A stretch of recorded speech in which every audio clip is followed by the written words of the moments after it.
joy seems to be more accessible for some people than others, and how we can get to a place where joy is more palpable and at our fingertips. Accessible for everybody, but there's a particular leap. For many people, if you start with happy exists in a binary. There's happy as opposed to sad.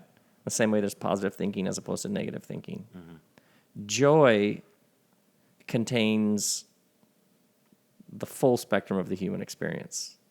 So joy has plenty of room for sadness. It's not pushing or repressing anything. Mm-hmm. Joy is this phenomena related to a realization that the universe keeps unfolding. It's been expanding for 13 billion years. Mm-hmm. It keeps making more. And so joy doesn't run and hide from the pain and the conflict and the anguish. It wraps its arms around all of it. Actually, in this tour that I've been doing this year, I explore how in the ancient, sort of the alternative wisdom tradition, we're all going to die maybe soon. We're barely hanging on. There are very few guarantees. Right. Unpredictability is baked into the whole thing. You don't even know if you have tomorrow, so you should probably enjoy today. Yeah. So joy does not come from denying the impermanence and the fleeting nature of life. It comes from embracing how tragic, how brutal, and how brief this experience we're having is. Mm-hmm. And because of that, it heightens your sense of the precious, sacred, holy nature of this moment, because we do have this moment right here, right now. Right.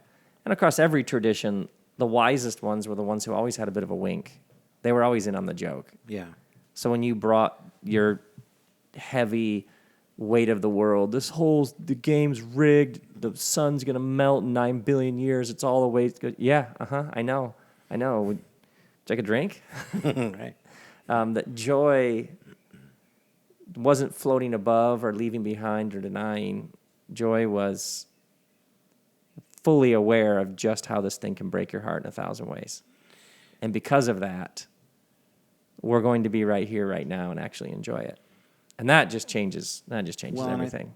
I think, too, with suffering becomes this, it is very much entwined in the human experience that makes you actually have elevated moments of joy because you've emerged from something. Yes, right. Or you've been tempered by something. Absolutely. Because of how life will eventually get around to punching you right in the mouth. Everybody that you meet who, if you would use that word joy about them, you begin asking them basics about who they are and where they come from. And within a couple minutes, they're telling you about the cancer, about the loss of someone they love, about the bankruptcy. Right. That's always how it works. Yeah. And then I survived, and I was still here. And I became aware of what an extraordinary gift this is. Right. That's always how the story goes. This Full Exposure podcast episode has been made possible through the support of Metro Health, University of Michigan Health, and Dr. Peter Hahn, who believe that creativity and the arts are essential to a rich, healthy, and fulfilling life.